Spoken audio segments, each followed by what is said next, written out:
Great that you tuned in for today's episode with Andrea Pasero. It's about the difference between digital and skilled customer success. It's often confused, why it matters more than ever in the age of AI, what your maturity looks like on 1 to 5, learnings of the last 10 years, the biggest change management challenges, and also that it's a problem that you need to manage up and manage down. So we divided this episode in multiple blocks. Make sure that you tune in and definitely check the show notes for the maturity model. Welcome to the Snack Break, where leaders in the post-sales like implementation, support, account management, and customer success are going to talk about growth and retention. Make sure to tune in, grab a coffee, and listen to this episode.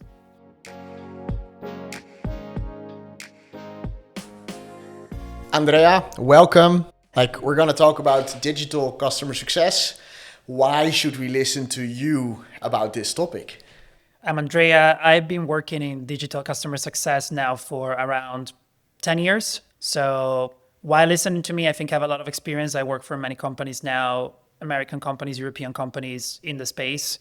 Work as a frontliner, as a CSM, as a digital customer success manager myself. And I think I've seen the beginning of the Gainsight era with customer success tools, CTAs happening, to all the way to now AI. So I think I've been seeing quite a lot. So yes, I hope you enjoy. Just speak of experience, nothing more. Wow, I think you're very modest. So we've invited you to talk about this topic earlier in an in-person event. So that's why I really want to have you here to basically increase the amount of people that can listen to your story. You have a very interesting background. You've worked in the US for US companies, and now you're in Europe. So you say 10 years of digital customer success. There's not a lot of people who can say that, because I've only seen the trend really happening in the last 2 years. So when did you see digital customer success happening? And can you tell a little bit about that story? Yeah, just a quick correction. I've worked for American companies, never worked in the US, but I started working for American companies in London. I worked in London for 10 years. My very first job in tech was as a scaled customer success manager for Box, which is a cloud content management company. And I think that was, as I said, the beginning of the Gainsight era. So everything around figuring out call to actions, integration with product data to trigger those call to actions to talk to customer and make an impact at scale with your customer base. That's where my first junior role was. And I think as we evolved, the sophistication that we have around data and the quality of the data that we can use has improved drastically. So from very basic CTAs of customers as not paying one invoice or talk to them before the renewal. Now the tools are able to tell you this customer is dropping this outscore, so have this meaningful conversation with them. So I've seen this evolving throughout the years. I was also a CSM in my previous lives, but I decided to move back into the digital and scaled world just because I really love making actions that have a big impact at scale with more customers. So for me, digital and scale, it's exactly that entryway. Even one simple action like changing one article on your community blog, but saving X amount of tickets to your support team. This is what I really truly love and like about my job. So you're looking for incremental value. So personally, I always believe that digital customer success now with AI is not optional. It's mandatory. You started with it 10 years ago. How I see it is you have structured data, or you have data storage, structured data, automated playbooks. And today we're going to take people through a few elements of what is digital customer success or skilled customer success. Why is it now in this age of AI super important? What are the lessons you have learned over the past? How can you build enablement and build engagement models on top of it? How can you motivate, structure your teams? So today we have it jam-packed around those 4 elements. But my question to you, if you need to summarize digital and skilled customer success, and you have to explain it to a CEO who has never heard of customer success, what would you say? Yeah, I think digital and scaled, it's something that people throw, out, especially if you look on LinkedIn and job posts, you see digital CSM, scaled CSM. But if you work in digital in the scale space, they're pretty different in the sense that you need to think of digital as the how. So everything that goes tooling, automation, everything that you're building with the technology and delivering customer value on a 24/7 schedule. Like it doesn't stop. You put a automation in place, it goes on, customer receive an automated email. That is the digital customer success space. The scaled customer success space is the what. So it's hiring people, having scaled customer success manager that have interactions on a one-to-one or as a scale, a pool CSM team with the clients. So this is a big distinction because you might have digital, you might not have scale, you might have scaled, you might not have digital. They're both under the same umbrella, I would say. As a leader, I work with both. But in practical terms, if you have digital customer success function, you don't necessarily have a scaled customer success function. Wow, like I love this explanation. Like personally, I've just been through a transition to go from generalist to specialist. So I have like the enterprise, the one-to-many, the partner success manager, support manager. And now I was one of the people who was mixing skilled and digital. So now I like it with the how and the what. Like you already gave me one of the tools. Like which one do you think is currently still underutilized at most companies? Where are they behind? Yeah, I think scaled is already quite established. As I mentioned, like 10 years ago, I started as a scaled CSM. And I think now your average mid-sized company has junior or scaled CSM. Like in some companies, it might be an entry-level CSM role. But I think the concept of pooled CSM or one-to-many customers, it's still there. The digital part, I think it's where we have a lot of untapped potential, especially because AI is here. And I think this has brought a big new fresh air like in the room because I think scaled CS has been around for quite a while. But digital has always been a mix of people working in different departments and having some leaders bringing them all together. Like journey orchestration, I think it's a term that you see a lot now online. And that I think is digital customer success. Like before it was its own thing. Customer journey was a very separate concept. Now I think it's all coming under the customer success umbrella. And I think digital is where we're going to be focusing a lot of our efforts in the upcoming years. So one of the personal challenges that I was facing in the boardroom or with leadership meetings was that I was trying to introduce this digital and also the scaled model. Scaled was a success. But as soon as I was talking about digital, then the marketeer is like saying, yeah, but that's my department.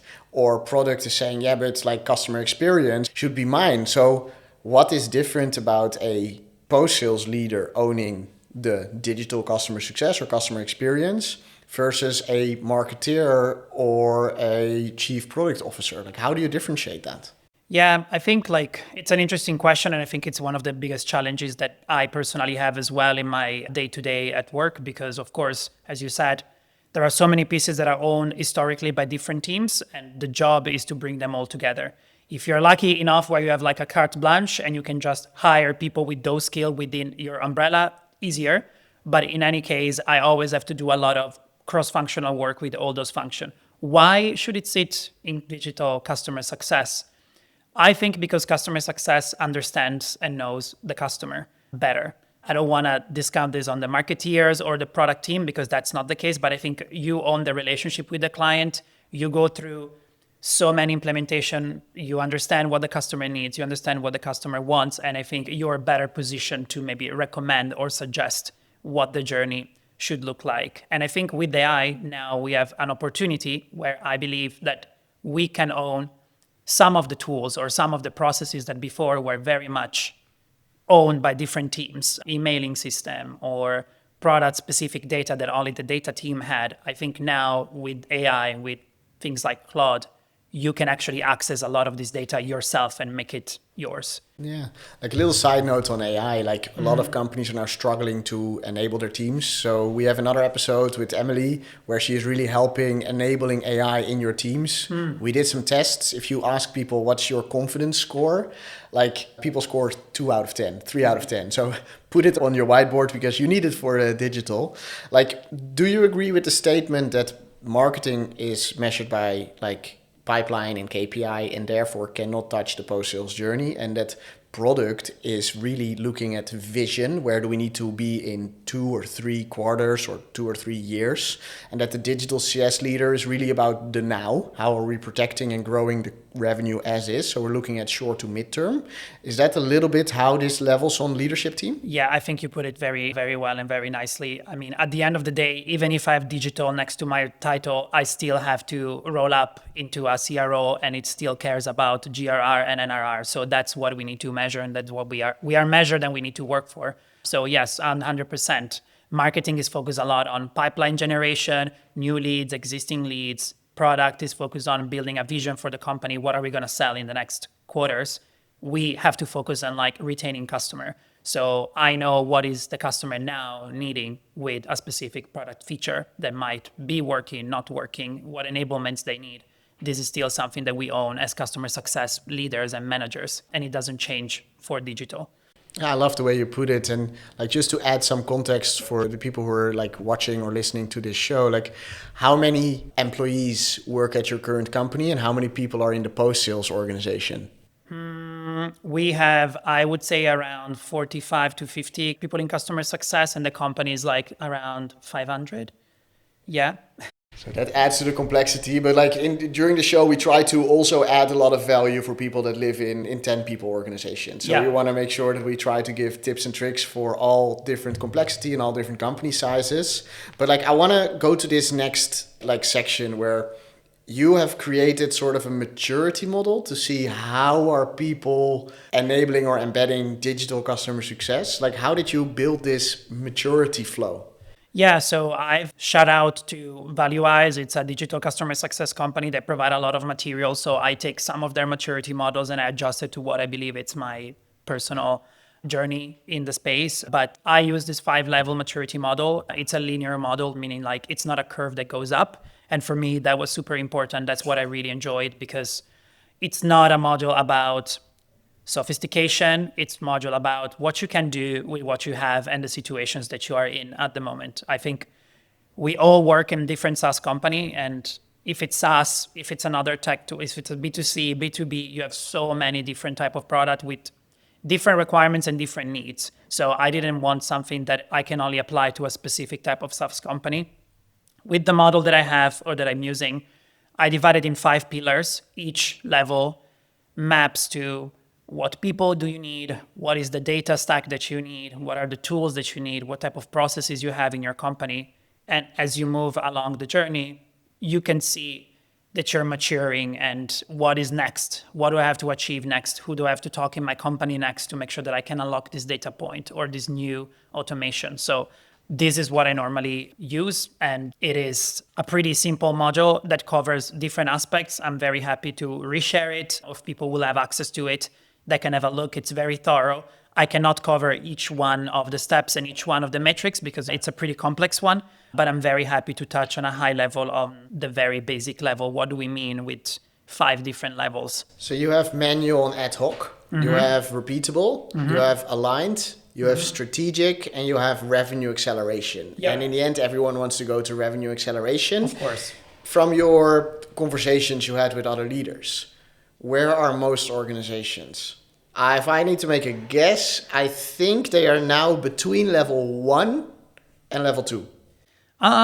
Yeah, I think 2 definitely. I would say 2 is probably where I would put most of the companies. Repeatable, yes. I think like this is the very first step is like, okay, I have CSMs, we talk one-on-one with all of the customers, and we are giving QBRs to everybody because we're growing. Level 2, it's like, okay, what are some processes that we can actually automate and start automating? For example, I need to communicate to the customer 90 days before their renewal that they're going to renew. Before you had to type your manual email, now you're thinking about, I'm going to make an automated campaign. I'm going to use some very basic data points, and I'm going to create this email campaign. This is for me very basic level 2. I think level 2 is where people are probably most comfortable. I would say that maybe bigger companies or like companies that are invested a little bit more throughout the years can stay in level 3. And I think that's where I would say I'm at in my current role. I was able to push for more automation, create a lot of playbooks, and now we are in a space where in the level 3, I can use more data points to generate a more complex customer journey orchestration. And then you ask me what's next. Everybody wants to be at 5. I think 4 and 5 are it's going to get unlocked with AI. And I think that's the space that it's still like very gray area, scary to be in. And I think lots to do and lots to learn to move over to number 4. But I personally would say I've never been in number 4 because I think AI, it's something very new that we are all working with. So this maturity model has evolved throughout the years, and now there is more focus on AI because we're here in the AI era. So. And do you use this model managing up? So if you need to talk to your manager, but do you also use it with the team? Is the team also aware where you are, where you're going? So is it a both way, or do you use it only one way? Yeah, I use it both ways. I think the model that I found is like it gives you an opportunity to understand, okay, where am I at, where I'm at? What are the people that I'm working with? What are the people that are work below me? What are the people that are above me? And how do I need to craft my messaging for them? With my team, for example, this is the first thing that I show them when we first met after I took on the position that I have right now. And I show them like, okay, this is where the company is right now. This is where we can be, and this is what we needed to move. And I think they are fully aware of like where we are at and also what is missing, because of course, not everything is beautiful and always nice. Like sometimes you have to make a decision and you have to prioritize one over the other, but it's like, okay, if we're staying in 3, why is that? What's the reason? And also when I talk to my manager, why can I not move to 4, for example? What do I need in order to move to the next stage? Like during our prep, you mentioned that data is the biggest blocker. So when I'm talking about digital customer success, like I'm also implementing it at some customers, like the first is always like, do we have data accessibility? Often it's siloed. Now slowly commercial data lakes are becoming a thing. And I think people are now understanding that instead of building connections between SaaS or between software, we need to have one central point. Yeah. And the whole company is basically one big table. Yeah. And everything is just a source that then links to the table. If you have MRR living in 3 different tools, there can only be one source, and 3 needs to be reading and not editing. So I see this transition going relatively slow, but data is still the biggest blocker. Like if people are now listening and they say like, I still don't have a lot of the data. Like I can ask 100 CS leaders. Everyone always says, I don't have enough data. I don't get resources. I don't have access. I can't build it myself. The development team and data teams are only focused on our own product. Yeah. How can you help them unblock and get unstuck around, what you said, like data?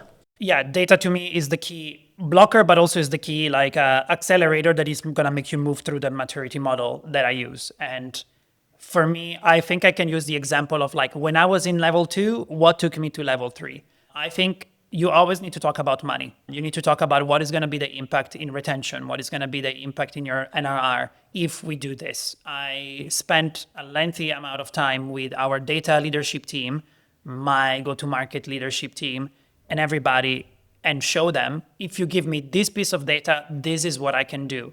You're talking to me about this feature causing potential issues with the customer, or like this feature potentially being an accelerator for our revenue if we upsell. But if you give me access to this amount of data, I can show you how I can get to what you want. So I think it's a lot of lobbying work that you need to be doing internally.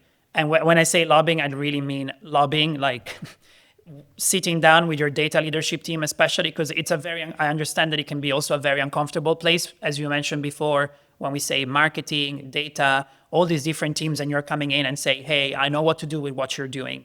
I understand that it can be a pretty uncomfortable place to be, but we're all working in the same team, and I'm not taking anybody's job. I need them to work the data in the right way anyways, but having access to it, like democratizing the access to the data, it's important. And I think this is the biggest disruption with AI, because now you're going to be able to do that also yourself, partially with less technical background, I would say. Yeah, but shit in is still shit out. So the data fundament is becoming more and more important. Yeah. So let's say you have unblocked on leadership level. Mm-hmm. You need to either retrain your people. Like now we go to people and process. Yeah. How do you get people following you in this change of mindset? One of the biggest things I've seen with this is that people send 100 messages automated, 2 go wrong. They only focus on the 2% error ratio, and they stop their campaign. And I'm like, look at the 89%. So how do you help people with this change? Yeah, I mean, that's, I think, for people that are working in my same space, I think that's your everyday when a campaign goes wrong and it's like, oh my God, all of this customer or this two, stop. Yeah, yeah, yeah. Pull the brake. Like, let's stop doing. Yeah, it's interesting. I think from the people perspective, again, I think as you evolve, as you become better, as digital becomes more part of your team, I think you're going to naturally have people that are onboarded in this new journey and people that might not be for them. In my case, like I'm lucky enough, and I have to give shout out to my current team, like they were all pretty able to adapt and move along the journey with me and like just learning about digital, about tool. What I think also when it comes to like wrong campaigns, like I know it's like you need to have also your leadership buy-in. Sometimes things go wrong with a CSM and a deal that doesn't fall through. It's the same for digital customer success. It's no different even. Yeah, but can we focus on that fear of making a mistake and then instantly turning the button like, okay, I will stop doing it. Like, why do people focus on the 1 to 2 to 3% error while actually their campaign is way more efficient than human doing something and messing up a call, messing up an email, not filling in the data? Like, do you have an idea where this fear of failure is coming from? Where it comes from, I think that's security with probably also your leadership and like reassurance. In my case, with my team, I'm all for the like fail fast and move forward, like and move on and like hack fail type of attitude. I think with my team, for example, I always tell them it's okay if we're messing up. It's okay if a campaign is not going well. Even for that 2%, we can immediately review, assess how much money, how big is the impact that we're talking about. So I think for me, with my team, I try to give them a safe space to operate because, as you said, it might be the best campaign. It might fail for 2-3 customers. They might complain that they received the wrong email, and that immediately puts everybody like, oh. But in my case, and I can say even for my leadership, we're pretty much on board with the fact that, especially in this era, again, you need to have a room for failure. Like you cannot expect that everything is gonna go all the time fantastically. Yeah, it's accelerating, growing, and going faster. Like speed over quality is now more than ever really, really important. But I really value how passionate you are about this and also how experienced you are about this. But if we can look into the near future a little bit, let's talk about trends. So you listed a few trends like the agentic AI, the right touch, the execution gap, and then also the self-serve community. So those are sort of the 4 trends that you now see being unlocked by software, by skills, but also by necessity of competition. Yeah. So what do you think is the biggest trend around agentic AI and purely leveraged for digital post-sales journeys? Yeah, I mean, I think you mentioned a couple. I think what I call the right touch or the democratizing customer success is what I'm really passionate about when it comes to what's ahead of us. And with that, what I mean is you have to think about, like, up until now, we had a customer categorized in CS managed or digital scaled managed. So it was very obvious, like if you're managed by a CSM, you get your QBR, you get your calls, you get your all the frills that we can give you. If you are digital or scaled, you get the minimum. I think now with AI and with this like superpower that is going to be given to customer success team, I think we have the opportunity to make sure that digital is customer success, like QBRs, access to one-pagers, micro like landing pages, websites. This can be all built now, and more so, it's going to be much easier to be built with AI. So I'm passionate about the fact that probably even smaller customers are going to be able to get the same great white glove approach and touch that I had for that was only dedicated to big customer. If you need a QBR, it doesn't matter how big you will get your QBR. And that leaves a big room for my colleagues in the high touch space, because I think that high touch is going to be way more important than before. But with high touch, I don't mean a QBR. I mean an event, an in-person visit in your office, just creating that connection that I think with the pandemic and with the digitalization of everything we're kind of losing, I think that is going to return back. But for my space, I'm super excited to have all of these high touch points available in digital, because in the end, I think the new workforce, it's us millennials, it's Gen Z and below. Like, we don't like to pick up the phone if it's not for an emergency, right? And I think like goes the same for our customers. I think they want the call to be meaningful. They don't want the call to be about, this is your drop in your data. Like, yeah, I fully agree. So now we have the tools available to give everyone the journey that they deserve. Yeah. Like personally, I see that instead of a point of contact approach, that's still very relevant in high touch. We now have an end user approach. Yeah. And hyper relevancy. So I can put a banner in your tool and I say, register for this webinar. And people don't want to make a decision if this is relevant for them, yes or no. We need to make sure that the hook and the copy is hyper relevant to them. And then you'll have like an 80% acceptance rate. But if you're not there yet, it's early 2026, you need to start getting there, because the message fatigue, the banner fatigue, the fatigue is there. People want the B2C experience. So Correct. The Spotify, the Netflix, they are messing up the expectations of our end users or our customers. So like you said a little bit about agentic AIs, you also said a little bit about the right touch, but what's the other trend that you're seeing in this space that we need to focus on? Well, I think another interesting data point that I looked at was how people are confident in rolling out AI in their companies. I think 100% of CS leaders say that it's important, but then when you look at the fact, it's like only 1/3 of them has done something with AI. And I think the trend to me is that the uncomfortable space that we're living in, especially as a leader, I think no one is native to AI at this point. We're still all figuring out, whether it's myself or my team, we're all learning together. And I think they look up to you and you are like, I don't know, we'll figure this out together. And I think there is a lot of pressure from C-level in doing something with AI. What is that something? A lot of us don't know. And we're all learning in the same room at the same time. And I think this is one of the trends that personally, I think it's pretty relevant to, and it's not often talked too much about. But I will call everyone out. If you know what AI can do, what it is and what it should do, then you're either lying to yourself or you're lying to the public. Absolutely. we're not there yet. Yeah, I agree. No, absolutely.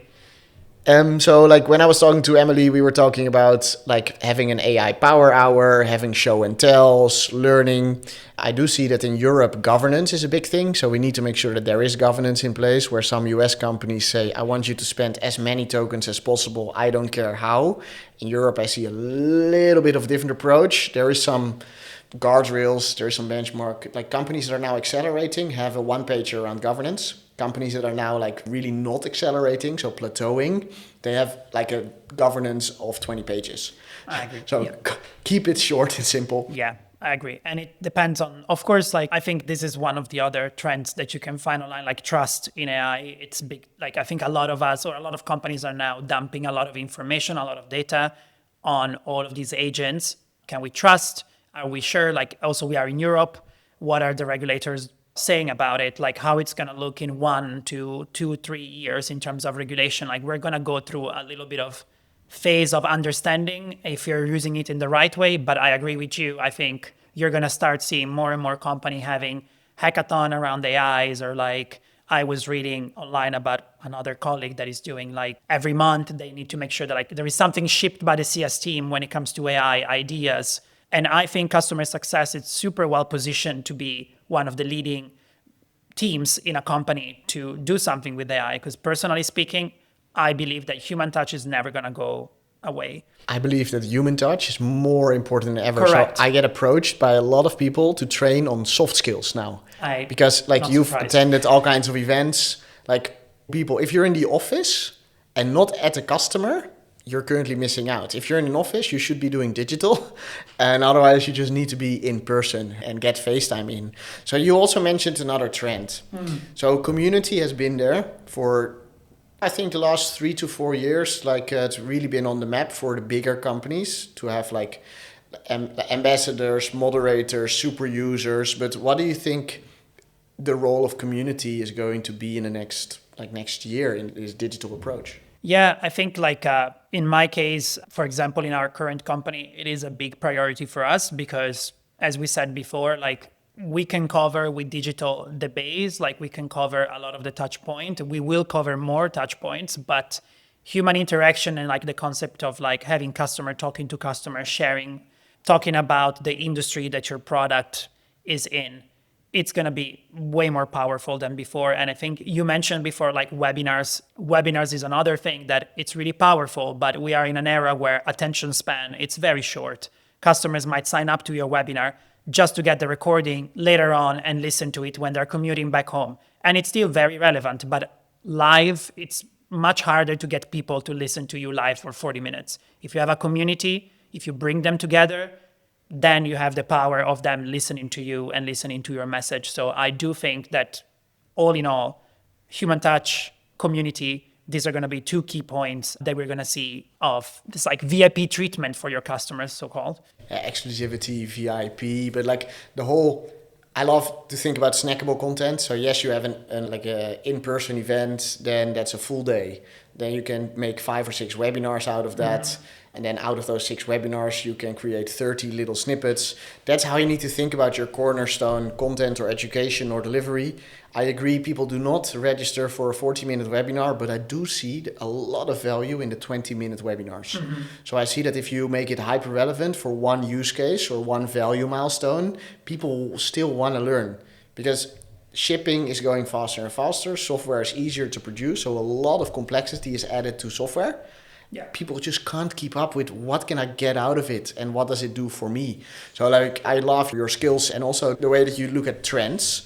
And like we're almost at the final block of this session. Like I want to say that your resources, we'll put them in the show notes.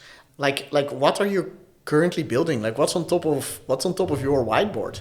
Yeah, I think, as I said, we are in the stage 3, I believe. So we have done a lot of the basic work when it comes to playbook and automation. And I think now we have one eye on AI, of course. So we're looking at how we can use it and to power our processes. But for now, for example, what we just achieved, we're looking at health scoring, but which many companies have. But of course, looking at, okay, how we can dynamically use it for a better customer journey.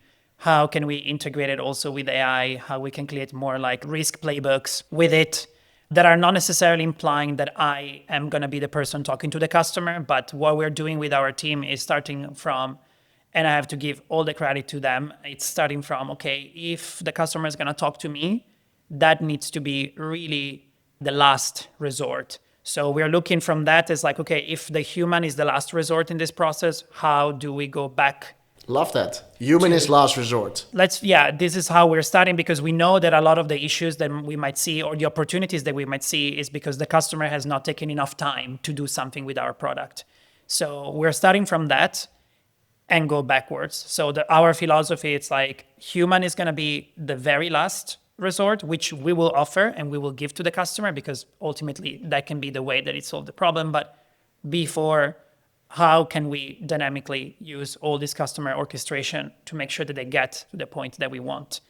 That is one of the biggest things that we're looking at. And then, of course, AI. The team is very well receptive. I think like when we first launched our first AI initiatives, the team has been incredible immediately in trying to adopt. Can we make it super practical? So what's the one thing that you did in the last 2 months? Like something small, tangible, or simple, like what you're building that has been working better than expected? Well, I think what's working better, it's the curiosity of the team. I think a lot of people, or I would say, if you read the news, a lot would assume that like AI is here, we're all going to lose our job. Why would I even work with something that is going to make me lose my job? But I think in the end, what I see in our internal teams is that it's the opposite. I think everybody is pretty on board and they understand that this is going to be the future. It took us a while to learn how to use Excel very well. Now we're going to have to learn how to use AI. It's uncomfortable, it's annoying sometimes, but it is what is required probably by the job market and by your day-to-day work. So I think that has been the best part of my job, seeing how well the team and everybody at the company is putting their time. And I can give you like a very simple but practical thing that the team did. For example, like we had to always spend a lot of time in localizing and working on HTML emails to update our customer journey orchestration. And to the point of working cross-functionally, we always had to bother our marketing ops person, just be like, can you please help me change this template, please? Or do we need to go to a colleague that speaks Dutch and ask them if the Dutch copy is actually correct or not? Now the team was able to create sort of like our internal like microsite where we can do all of this ourselves. Of course, we might still do some validation, but like, for example, the HTML copy, it's done super quickly. And before we had to ask for someone that was expert in HTML.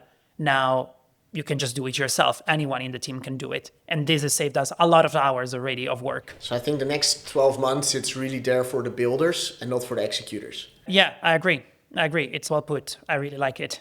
So like one of the things that I implemented that had the biggest change, and I know we're very behind on what we did, but we only had point of contact. So we had like our DMU, the champion, and we were measuring how well adopted we were with this company based on 3 people. But they actually had 30 users. So finally, we now have access and we can make end user adoption playbooks based on the end users. But it took months to actually get this on the whiteboard, to prioritize it, to have the right access, because we had different user structures, different levels.